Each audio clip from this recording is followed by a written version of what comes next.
You are listening to Hit Play, Not Pause, a feisty menopause podcast for active, performance-minded women. I am your host, Celine Yeager. Each week, I bring you advice from athletes, scientists, researchers, and other experts to help you feel and perform your best, no matter what your hormones are doing.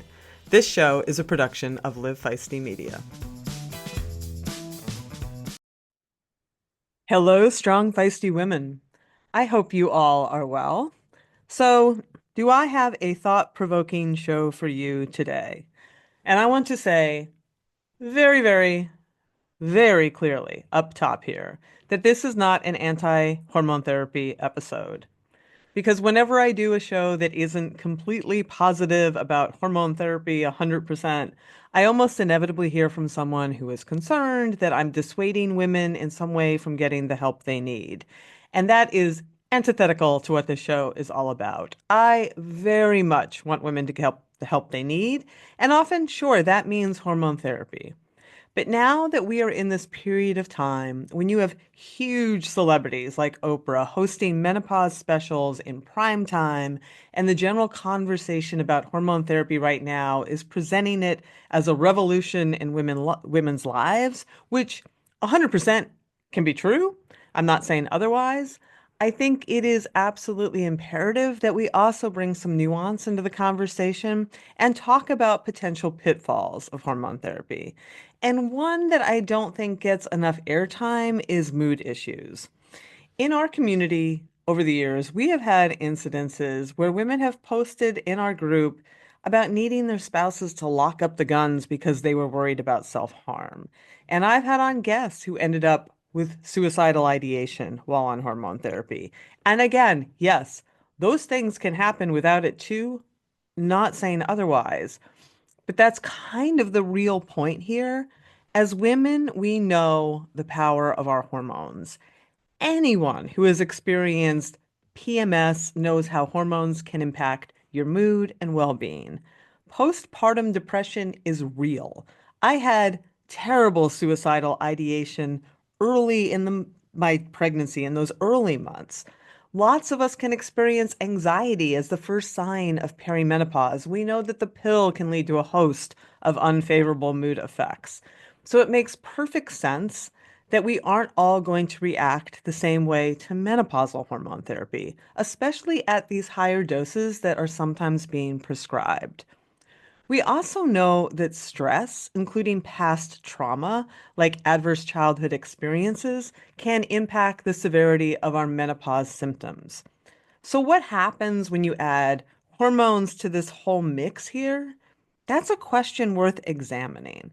And this week's guest, psychotherapist Paula Rastrick, is making that her life's work. In 2017, at the age of 45, Paula hit the wall with perimenopausal symptoms. So she sought help at a clinic and she was prescribed hormone therapy with a pretty high dose out of the gate.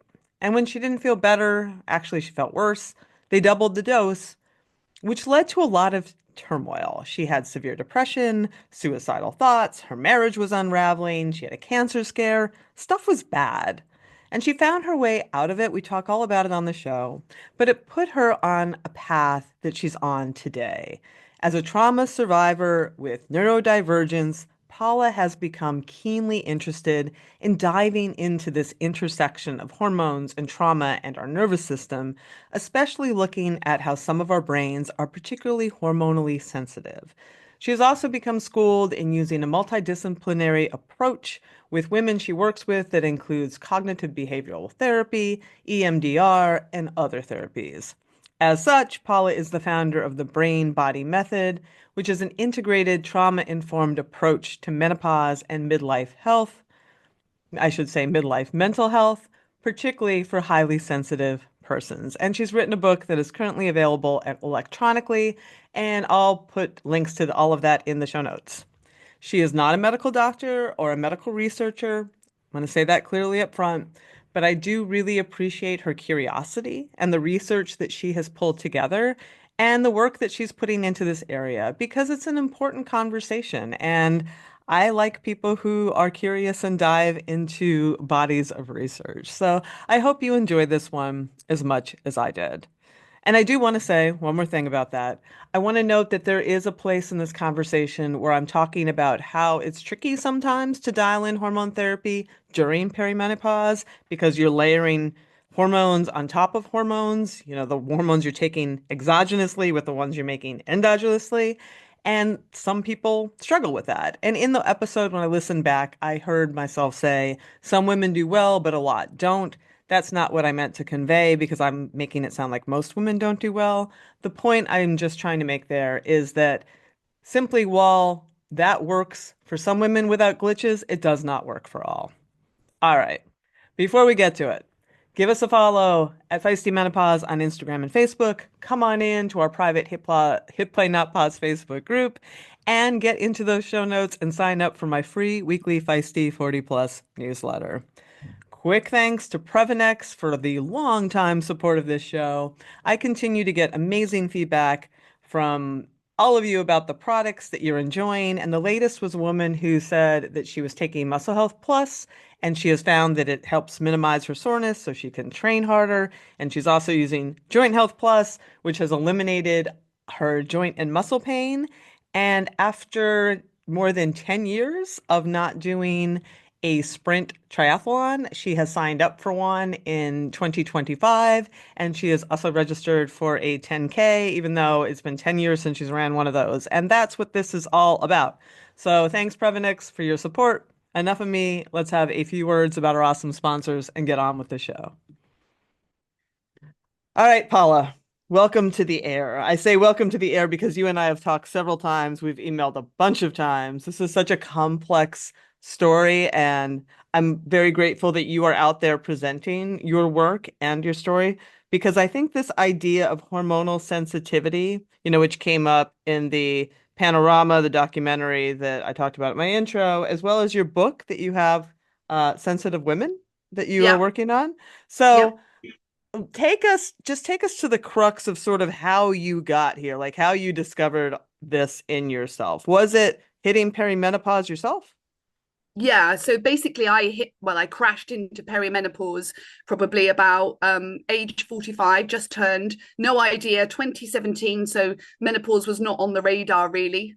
So had no idea, under a lot of stress and pressure, just left a big job in professional sport. And I'd set up a business with my husband. And I started to feel the way that I always describe it was I started to feel as if I was being pulled under.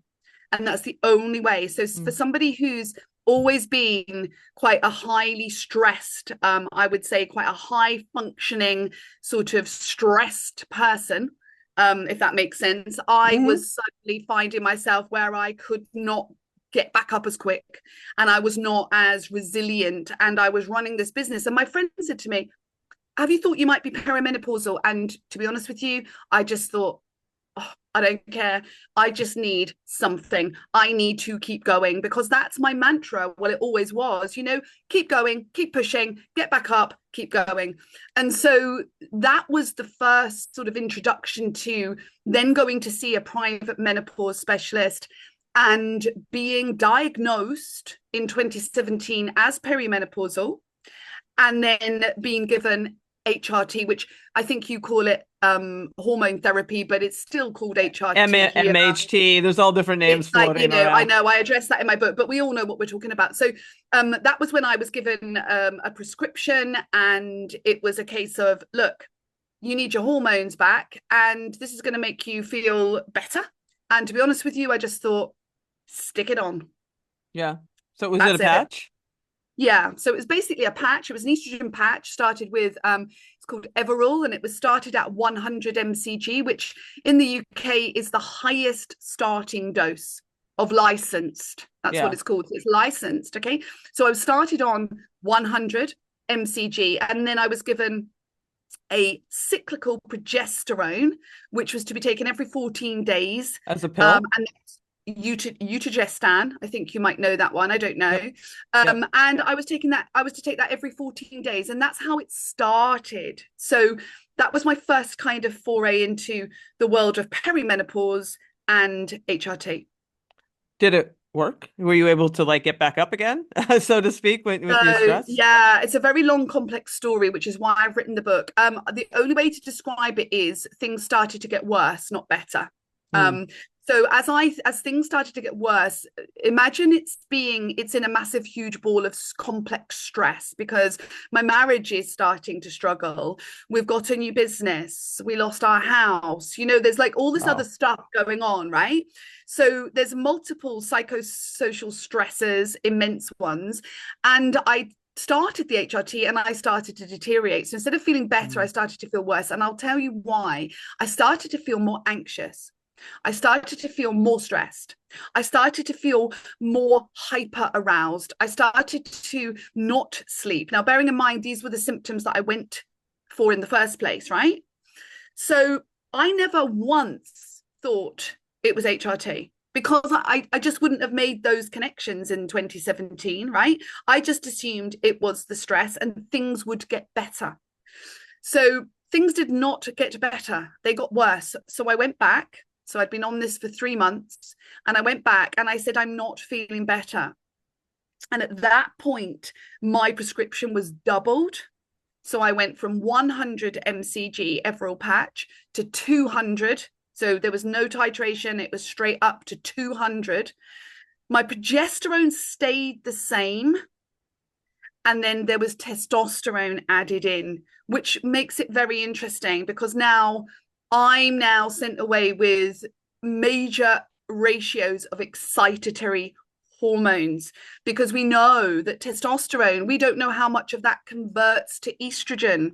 We don't, this is what my book is about. How do we know? We don't, but we know it does metabolize to estrogen. Yes. So, and the other thing that, testosterone, all sex hormones are there for a reason, and they also respond to the environment. So testosterone given to improve libido and help my marriage, which is what it was supposed to do, when I'm in a highly stressed, highly anxious, fight, flight, sympathetic response, is going to make me hit my husband, not actually want to sleep with him. And that's basically what happened. And I can laugh now, but this is what we're not understanding, like pumping someone full of excitatory hormones when they're already in a heightened stress response because I have a sensitive nervous system. Ended in a very, very bad way. So to give you kind of a nutshell, things got very, very, very bad. I ended up leaving my husband and my son. I carried on with my business, and then I ended up bleeding, and then I ended up flooding, and then they said, I went to the doctor and they said, look, we don't know what you're doing on this amount of hormones, but you need to be checked for cancer. So then I had to go through this horrendous cancer stuff. And what happened then was, in the UK, they give you an examination. It's called a hysteroscopy. It's absolutely brutal. So you just get a camera and there's no Oh boy. anesthetic. And I have a complex trauma background. I'm diagnosed ADHD, but I have a complex trauma background. It's all mixed up, and it triggered PTSD due to my own childhood trauma, which added to the mess. And eventually I was suicidal, which was not good. And cut a long story short, they had to titrate me down off the estrogen because estrogen's a stimulant and it's actually quite addictive. So of course I was having to go through withdrawal because you can go through withdrawal from coming off a stimulating type of hormone. They put me on antidepressants, titrated me down, and then I just sort of carried on from there really. And it was only when I think it was probably a short while after that, COVID came along and I stopped and I closed my business. And I just thought, what the hell happened? And then that's when I started to comprehensively join the dots in my story as to why I ended up in such a bad way.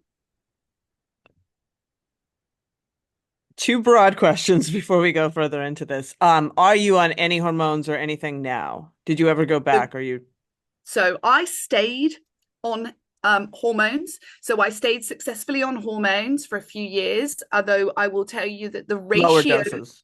much lower. And the ratios, because I don't like, you know, when you talk about hormones, you just don't want people to think, oh, that should be my ratio. That's the whole point I'm trying to say. So I found my ratio based on the science that I was looking at, and I stayed successfully on HRT. So that's a big thing. I do not want people to think that I'm saying that HRT is not the answer. And then I'm now 52, and I'm through the other side. And again, a lot of the work I've done is based on the hormonal fluctuations and the hormonal shifts, as opposed to the post menopause, where you've got this almost more of a flattened baseline. Does Yeah. that, yeah? Yeah. No, that makes total sense. And my own experience, mood wise, was that when I hit the other side, so to speak, and became postmenopause, I have said a million times on the show, my moods have never been more stable in my entire life.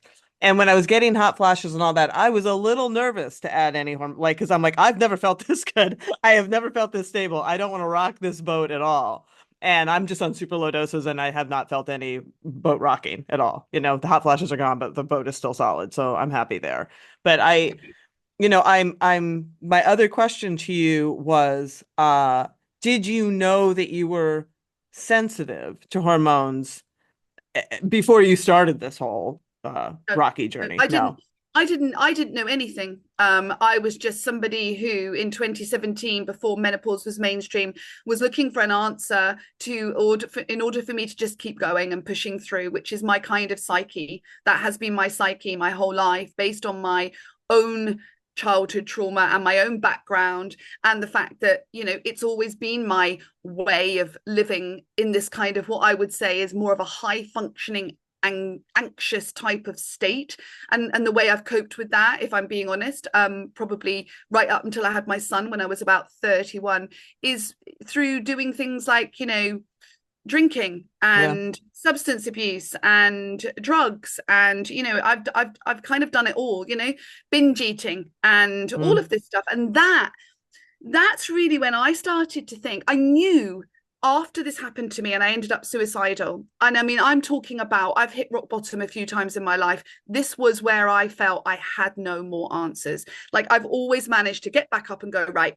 And this time I felt so, I didn't have that resilience, and I didn't have that coping kind of energy to go get back up. I was so numb. I mean, I was actually clinically depressed, because what actually happened was, because I'd been running on high levels of supraphysiological hormones, what happens is your nervous system and your brain will only run on that extra heat for so long before the system will shut down, because it's going to try to prevent neurotoxicity, because you're running on too much adrenaline, you're running on too much excitatory tone.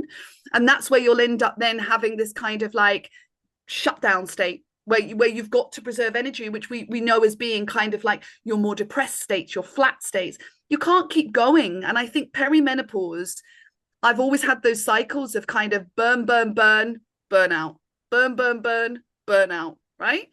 And so when I started to look at the sort of the way I had got that bad, and I couldn't work out, I was like, but I've always got back up. And that's when I started to think, has my childhood, has my life story got anything to do? And I just instinctively knew that it was related. I knew that something had happened to me, and I knew it wasn't normal to get to the point where you're sitting in a hotel room on your own and you haven't got any answers, because that's not how my brain works, right? My brain is a problem solving pattern. You just you just broke up a bit. You're frozen. Kind of like person. Come on. So hold on. I'm trying to get, is that back on? Now it's back on, but you might have to go back to something. You froze and you broke up. I mean, Okay, basically, you were so I saying that think, you were a problem-solving person, and that was yeah, I mean, I am literally the most, my brain is, I would say now what I know is very, very strong pattern recognition. So like, but this is what I'm trying to say about being diagnosed with ADHD, but is it ADHD or is it because of my complex trauma? It's that I'm really wanted to investigate, why at midlife has this happened to me? And so that's when I started the very long process, very complicated process of starting in fetal development and looking at how the science of hormones and how the nervous system develops. And that's why I've written my book.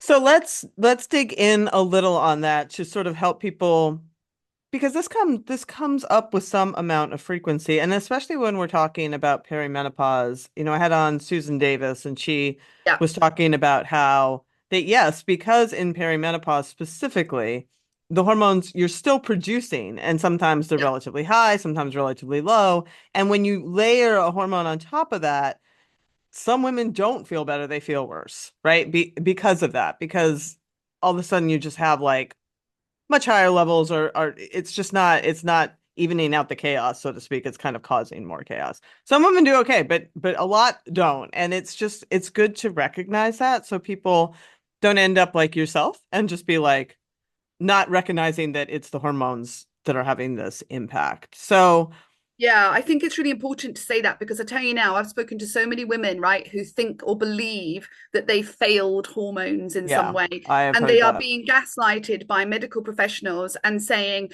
well, you're just more complex. And they're putting it back to the woman and saying, you're more complex. Or do you know what? You need to have a hysterectomy so you can take hormones. That is true. That is true. If your hormones aren't working, then perhaps you should consider having a hysterectomy, because you could have your hysterectomy and you won't need to take progesterone, for example, or because some people have what they call progesterone sensitivity, Yeah. but it's not actually progesterone sensitivity, not from the work that I've done on hormonal sensitivity. So there is sensitivities to adding in exogenous hormones, right? But at the end of the day, no one's really recognizing that that's due to the fact that we've got such a varying degree of nervous system profiles because of epigenetics Mm. and our environments. And and it's so complex that I think the one thing I'd like to say is that if you think it's that simple, there's a problem, because it's never going to be that's the one thing I want to get through. If you think it's simple, you don't understand hormones. Well, we know, I mean, the science is fairly clear that adverse childhood experiences yield a harder menopause or Yeah. perimenopausal journey. And And if all of them. So even the work on adverse childhood experiences is now across all female reproductive, right? So you've got Mhm. PMS, Right. PMDD, right? You've got perimenopause, you've got pregnancy, you've got these kind of they are. So this is where I started, you see, because I thought there's a link here, right? There's a Mm. pattern. So why is there a pattern? PCOS, endometriosis, right? There's all this science and research is there in pockets, but no one's joined it up and actually said, well, look, here's a common denominator. How come there's all this science here, or there's science relating trauma and early life stress to all of these reproductive female mental health and physical health, and yet we haven't, in my opinion, we've not joined that up. Do you see what I'm saying? We've I not do. looked at that. And that makes sense, right? Because the way that I've looked at it is from my own story is, well, I was brought up in a very complex environment. I was brought up with what I would now say, based on evidence and science, was a narcissistic facade. So I grew up with a narcissistic father, Mm. but I didn't know that that was narcissism at the time, right? So highly abusive. My mum and dad had a very toxic marriage, lots of problems there that come with that. But what's really interesting is that when you look at the nervous system, there's so many co-concurring. So you can say now ADHD can co-concur with narcissistic personality. You can have OCD. And so it's all these, we're all on these spectrums and ratios. Yeah. It's not, yeah, because this is the thing, this is what I've done in my book. It's like, it's absolutely feasible that you could be diagnosed. You could be diagnosed with ADHD and be classed as a autistic and be classed as a highly sensitive person and have OCD and PMDD. And you see what I'm saying? It's the nervous system. That's where I believe we should be looking not at one chemical, which is, well, estrogen or testosterone with its new kind of like, I think we've got it wrong. I think it's way more complex. It's very simplistic for me to ask, then what is the answer? But that is ultimately the question, right? Yeah. So, I mean, what I've done in my book is I've taken the work of some of the pioneering researchers, right? So, what I made very clear in my book is this is not a book that diagnoses or says this is, black and white. In Yeah. fact, the whole point is that it's not black and white, because it can never be black and white when you're talking about the complexities of a human brain and a nervous system that's evolved, right? So what I have done though is I have cross-referenced multiple neurological, neurobiological. So starting from what I'm going to call neurodevelopment. So Yep. if you say neurodevelopment, you're going to talk about ADHD, right? You're going to say autism spectrum. You're going to look at those kind of neurodevelopmental areas. And then you're going to look at after puberty, what happens with the female nervous system. And then you're going to start to see these crossing over of PMS, problems with PMS, right? Problems, PMDD, which can occur at any point in the life cycle. And that is because of epigenetic changes to GABA and glutamate. And GABA and glutamate are the primary master regulators of the brain and nervous system. We took a big jump there. So Good. maybe we start at the beginning and just draw a timeline as you present in your book, as far as like the nervous system development and what happens when Yeah. hormones enter the picture. So when you're so what when I was in my mum's womb, let's just talk about me then. So when I was in Okay. my mum's womb, right? My mum's in a very, very highly stressful environment. Okay. My dad's physically, emotionally abusive. Yeah. Okay. So she's on her own and she's 21. Okay. And she's isolated from her parents because they disowned her because she got married to my dad. Mm. I'm the firstborn, right? I'm in my mum's tummy. I don't know what was happening. Was my dad physically violent at that point? But what I do know is that my mum would not have been in a good way. And if my mum is not good mentally, she's passing her profile to me through the womb. So she's already starting the process of my nervous system sensitivity through the HPA axis. So she's passing cortisol or higher excitatory hormones through to me. Okay. So that's already starting some form of nervous system profile and hormonal profile, right? Mm-hmm. As she's doing that, then you've also got your sex hormones. So estrogen, testosterone, and progesterone. And what's really interesting is that the research is now pointing, this is going to blow your mind. The research is now pointing to the fact that fetal testosterone and fetal estrogens, higher ratios, are pointing to ADHD, autism. Lower ratios of GABA, allopregnanolone, and progesterone, they are inhibitory chemicals, are also pointing to ADHD, autism. So you're starting to see how we can all be on these spectrums, right? Because however your fetal programming is working out, right?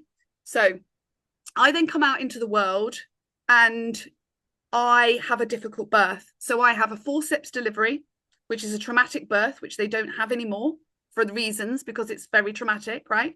For both the mother and the child, right? That's also researched. Traumatic birthing experiences also in neurodevelopmental ADHD, autism. So you can maybe have your genetic hereditary genetics, right? So I reckon I've got ADHD genetics on my side. That's a different story. That's something I've looked into. But you've got these epigenetics then, haven't you, that are starting to shape your nervous system and your profile. So you come into the world, and then my mum I have no attachment with my mum. Okay. And that remained throughout my life, right? So I can always just remember there's no photos of me with my mum. So my mum and I didn't have a bond. We didn't have that maternal child nurturing warmth, if that's the right way to put it. Okay. And that could be for many reasons. I'm not blaming my mum. I'm just saying it is what it is, right? So as I then am in the world, you're very, very early 2 weeks postnatally, you've got massive brain and nervous system development shifts in GABA, which is the primary inhibitory neurotransmitter. And if those shifts don't happen at a certain time, that can disrupt the balance of excitation and inhibition in the nervous system. So you're then widening potentially your EI balance. Is that making sense? You're starting to have more stress sensitivity. You're more anxious. That's the best way to put it, right? So those ratios can be individual. So, and then I go into my childhood and I have multiple adverse childhood experiences. So I'm going to give you then, I go through my 0 to 10, and before the age of 10, before I've had my periods and puberty starts, I've had a lot of emotional abuse, psychological abuse, and I had sexual abuse. So not within my family. My parents are both dead, so I can talk about this in a kind of very but before I hit my periods and my puberty, I've already had multiple epigenetic changes in my stress response, in my GABA and glutamate profile, which is my excitatory and inhibitory chemicals, right? So I'm starting to show more signs of a dysregulated nervous system, which is ADHD, which is, these are all evidence to be higher in excitation and lower in inhibition. So you've got a delicate stress response, right? Then you hit puberty, and what happens is, and this is how I see it, is that hormonal fluctuations disrupt the balance between EI. Yeah, because they're sending you up into fight flight, down into flat low arousal states. And this is where the mental health starts to come in, because then you've got girls that are struggling with their moods during periods of hormonal cycles or hormonal shifts. And the research that I've looked at all points to the fact that there's ratios. It's the ratios in the nervous system, not the levels, it's the ratios. And some women are more sensitive to stress. And I believe that that's because the GABA system is the primary mediator of the stress response. And if you've got lower GABA and lower stress response, you are going to struggle more when your hormones start to go up and down and disrupt that balance of EI. And when you say EI, just clarify that again. Right. So in the nervous system science, okay, your nervous system, a lot of the research is around what's called the balance of excitation and inhibition. And inhibition. Yep. Yeah. So when you think about it, you're kind of made up of two forces, right? And which is how the whole world works on force, doesn't it? Right? You push, you pull, right? So if you just try to look at it in a very simplistic term, of course, your energy is made up of, right, mobilizing energy, because as a survival, remember, we are born to survive first. So you need excitatory tone, because if you're going to run away from that tiger, or you're going to get the food, or you're going to, right, you are going to have to mobilize your energy. Your sex hormones, estrogen, testosterone, and progesterone, first and foremost, are in the brain and nervous system for this: survival, reproduction, sexual connection, social behavior. That's what they're there for, because everything's about connection and survival and sexual reproduction. And so they regulate, they help. This is what I'm going to say to you now. They are neuromodulators, and they help regulate the nervous system, but they are not the primary. Estrogen is not the primary regulator of the nervous system, because when you look at males and females, they both have the same sex hormones in different amounts, right? If estrogen was the primary mechanism, in the female brain, it wouldn't be in men, would it? And it wouldn't, they're part of a very complex dynamic system. Well, yeah, and we know that. We know, I mean, even without any of what you've said, we know this logically, because, the HPA, that fight or flight, all that access, interacts with the gonadal system, the reproductive. Bidirectional. So that's why when you're super stressed out, you lose your period, right? Like that's and you can't get pregnant. Yeah, that's by design. That's a feature. Exactly. Because when you think about it, I mean, the testosterone is an interesting one, because testosterone can be inhibitory and excitatory depending on the environment. And I love this, because it's almost like people are going, well, I want to take testosterone and I want to take more excitement. But your hormones are interacting constantly with your environment. So that's not changed. Whether you put in hormones or not, your hormones are constantly navigating from the nervous system. They're going up and down, because, as you just said, if you're going to have sex, you need to be in what I call the window of tolerance. You need to be relaxed. You need to be in that more parasympathetic type of social engagement system, don't you? Right? In Yeah. order to be going, yeah. And that's all by design, as you said. So your sex hormones are by design there for sexual connection, sexual behavior, and social interactions and hostility. Because, if you want to get ramped up with testosterone because you need to fight, you need more Mm. testosterone, don't you? Well, and this also, going back to what you were saying about GABA, I mean, there are people who try to take GABA, right?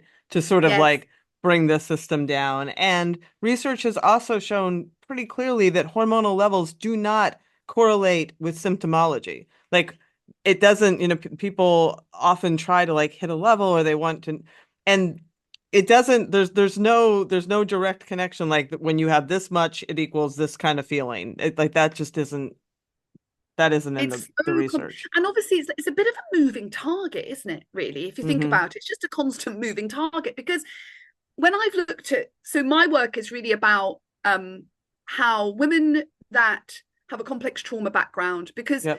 if we think about it, right, when the nervous system develops, you are becoming more stress sensitive. Let's put it that way. So you've got what I call a narrow window of stress tolerance, right?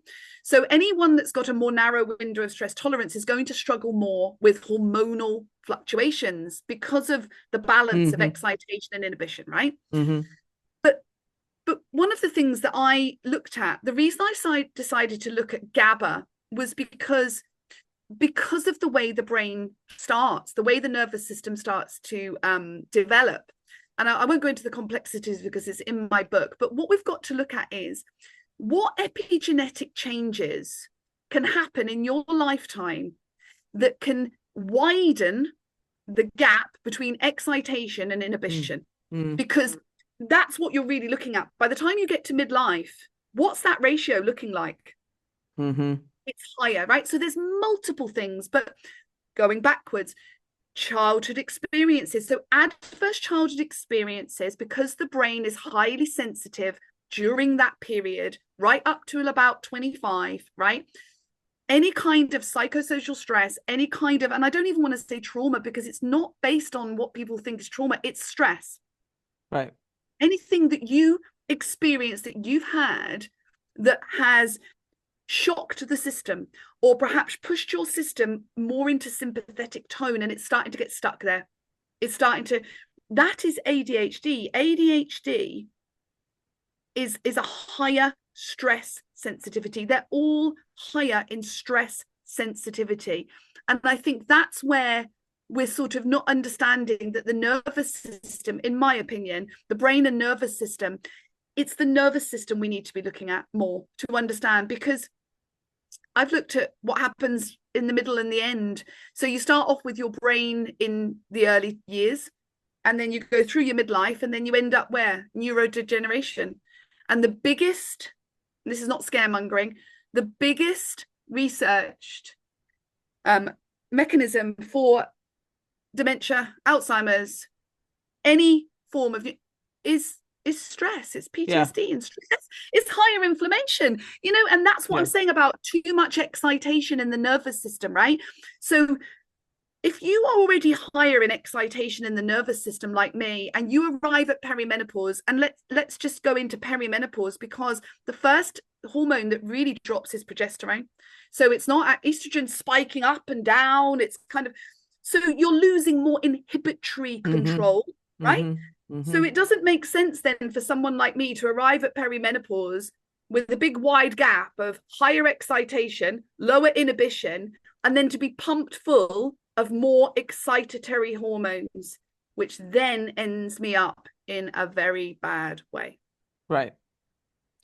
Is Yeah. that Yeah, no, that all makes a whole lot of sense. And there's so many, And I think about this a lot. There are a lot of dots that we have yet to be connected Yeah. really in a randomized controlled trial way, as we say. Because Yeah. like we know that severe vasomotor symptoms and severe symptomology is linked to cognitive decline and white matter hypertensities in the brain and all this kind of cardiovascular disease processes. Why? And one has to think that there's some element of what you're talking about, this stress that Well, it's higher. interplays with all It that. is because it's higher excitatory. So, for Because example, why hot would cognitive behavioral therapy work? Everybody shits on that. They get mad when people are like, "Oh, cognitive behavioral therapy works for menopause." But studies show it does. And why? It has to be that stress piece. it's the stress piece. So if you even just those hot flashes you've just talked about. So I've got a research paper that is that exactly that hot flashes, higher glutamate. So of course it's hot flashes, right? Any kind of, I like to think of these as what I call heat or inflammation. A hot flash is higher inflammation, isn't it? It's a higher sense of heat. It's something, it's not.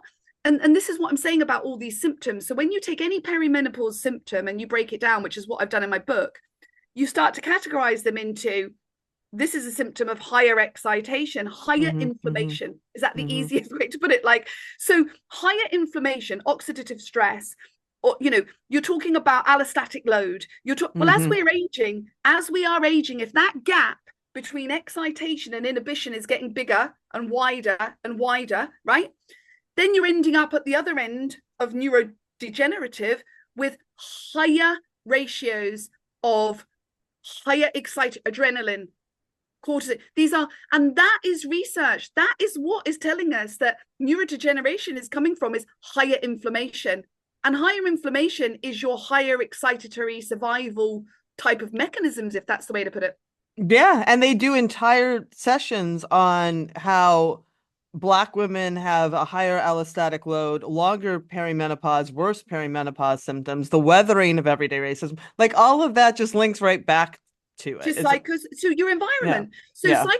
your environment, you cannot separate your nervous system, your hormones, and your environment, because the nervous system continues to be plastic. So when we look at sort of going back again into your younger years, why are we mentioning the sort of younger years is because the brain is very, very stress responsive and very highly plastic in those younger years, right? So if you look at your teenage years, heightened time of stress, right? That's when you're starting to go out in the world and starting to do Mm. risky behaviors and starting to look at who you are as a person. This is what I'm talking about in my book. And if you're one of those like me, that's, I don't know, I mean, I put in my book, you've got heritable links to ADHD. If we looked at the heritable links of ADHD or a highly sensitive person, they would have been the ones seeking new land, new dopamine, new adventures, right? I'm the more adventurous type. I'm like, yes, let's get out there, right? And then you've got your other ones that are like, no, I'm going to stay at home and look after. This is how we've been designed to evolve. Yeah. And so if you then go out and you're in high excitation already, right? I'm looking to regulate my nervous system. I don't know in my younger years that my alcohol abuse, my substance abuse, Hmm. my emotional eating, my Hmm. OCD, my rejection sensitivity, I don't know that any of this is related to my brain and nervous system. I just subconsciously am trying to regulate myself and soothe myself into some form of peace. And that is what I did. A lot of people, I'm sure, are nodding along to this because, yeah, I mean, I very much understand that too. Anxiety and Yeah. high functioning. And the thing is, I held down big jobs and I've lived my life in what I would say a highly functioning, stressed, anxiety type of, but when I hit that perimenopause, Yeah. my resilience was gone.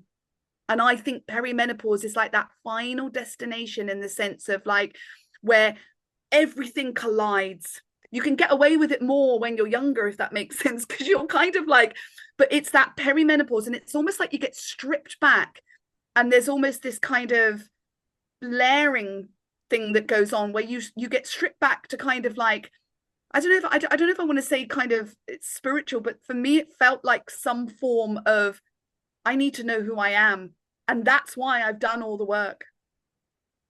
I think it's fine to say spiritual. I think we leave that out too much because we're afraid that it's woo-woo or something, but we are all everybody walks through this earth wondering, what the hell am I doing here? Like what is my Yeah. purpose? And when you Purpose. get yeah, when Yes, you get to this point, you're really like, what the hell am I doing? Like, you what have do. I done with my life? You What am I doing do. right now? What do I want to do going forward? And that is a very important piece of our life. I think Well, that that's the bit that I'm really keen to sort of like, because the work that I've done is like I've taken this new direction, and I've gone into doing my EMDR training. I've got my psychological trauma. I'm really interested in understanding the intersections of my own trauma and now getting people, I suppose, to understand about healing, really, because mm, we've still got that. I believe that working with the nervous system and healing, we know that traumatic memories are stored within the body. We know, that we now know all of this stuff, right? It's really important. I think it's gone off.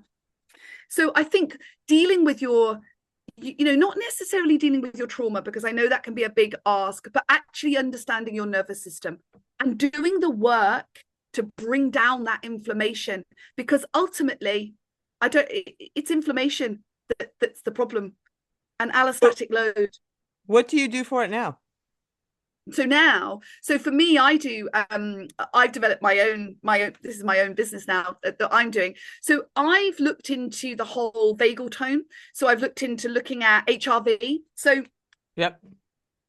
because I came from a sports science background, right, originally, I'd already started making these dots anyway, because I looked at it in performance training, right? So how does HRV, where does HRV come in? What about environmental stresses? So I worked with complex rehab in professional sport, and I would be joining those dots. This is a long time ago, before anyone else was kind of thinking about this. How does the environment affect injuries? How does it affect pain? So originally I started with pain science.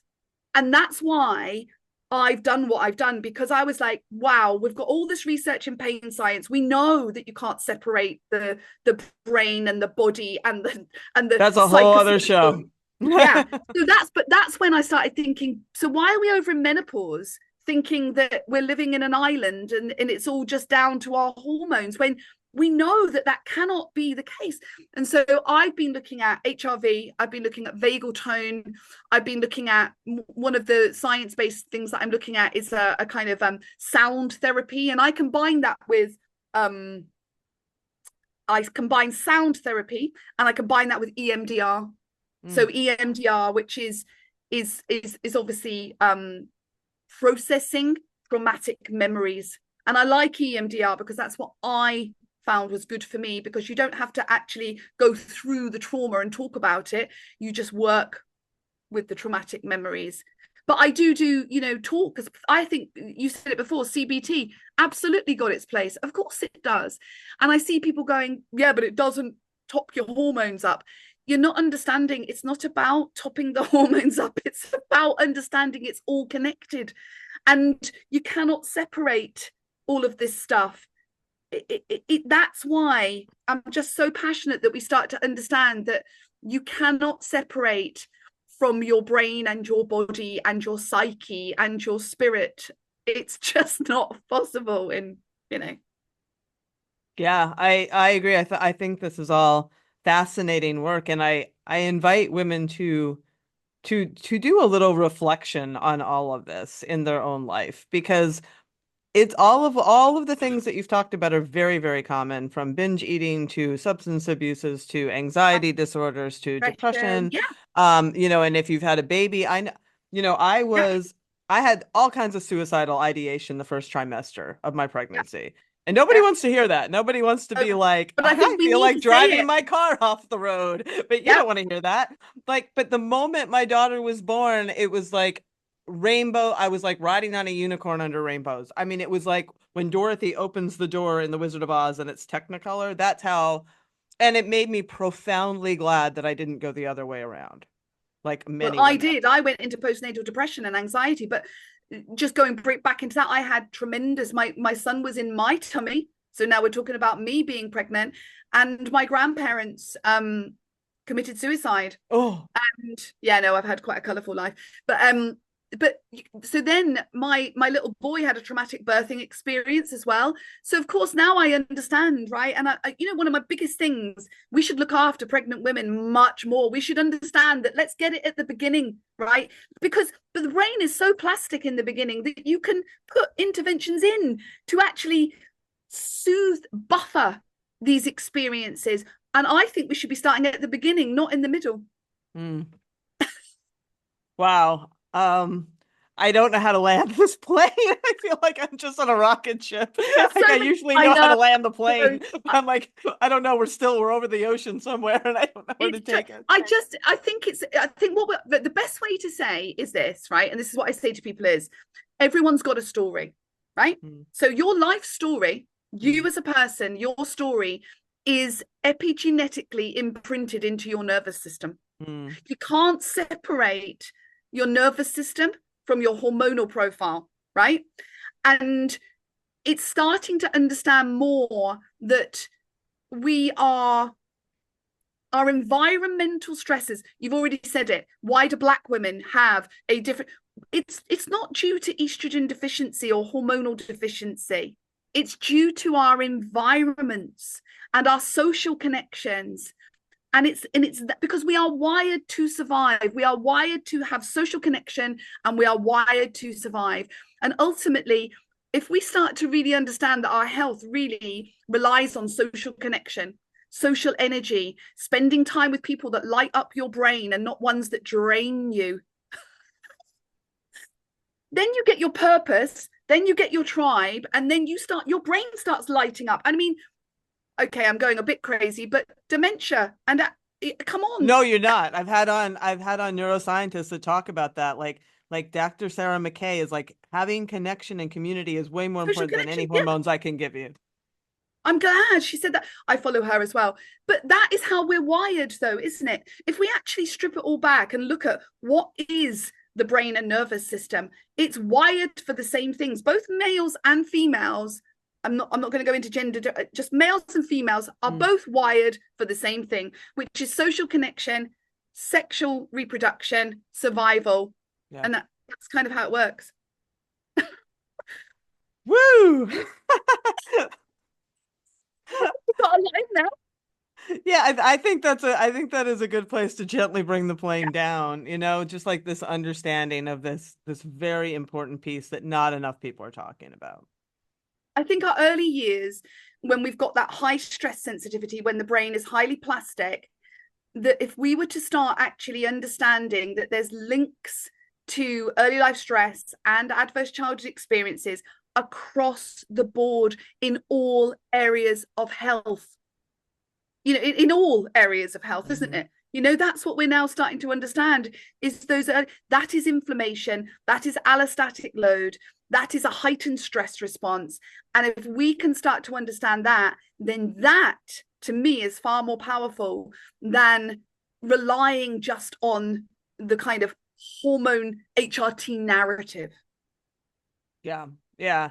And to put a little bow on it, neither of us are saying that hormones don't have a No, role in this picture. they Yeah. definitely do, and they helped me. So that's the thing I want people to understand. It's not about, but the other thing is, as well, as we need more specialized, individualized, right, understanding of hormones, because I see it all over Amen. social. It's almost being advertised as if it's like, stick a patch on and everyone's going to be the same. How can that pot be even true? It can't be true. And everyone, the way they're saying about, oh, everyone should be on hormones, and well, what happens when you get it wrong? Because I'm telling you, I speak to more women it's going wrong for, and they feel like they are the problem.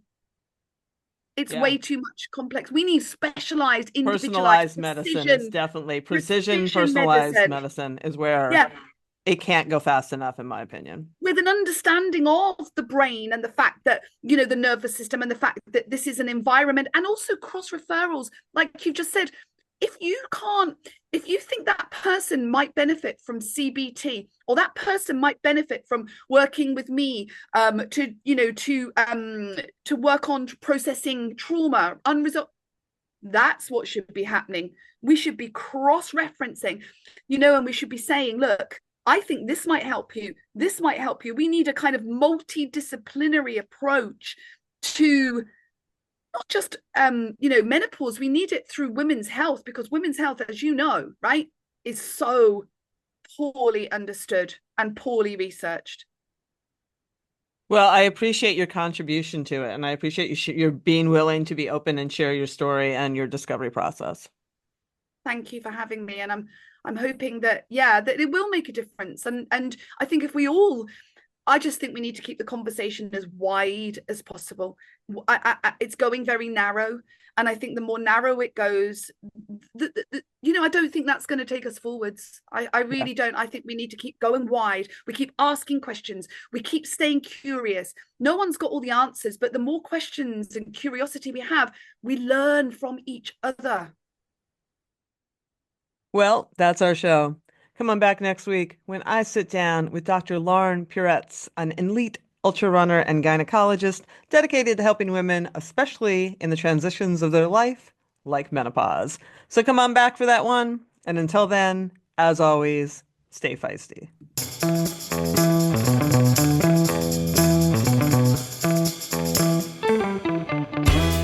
You've been listening to Hit Play, Not Pause, a feisty menopause podcast for active, performance-minded women.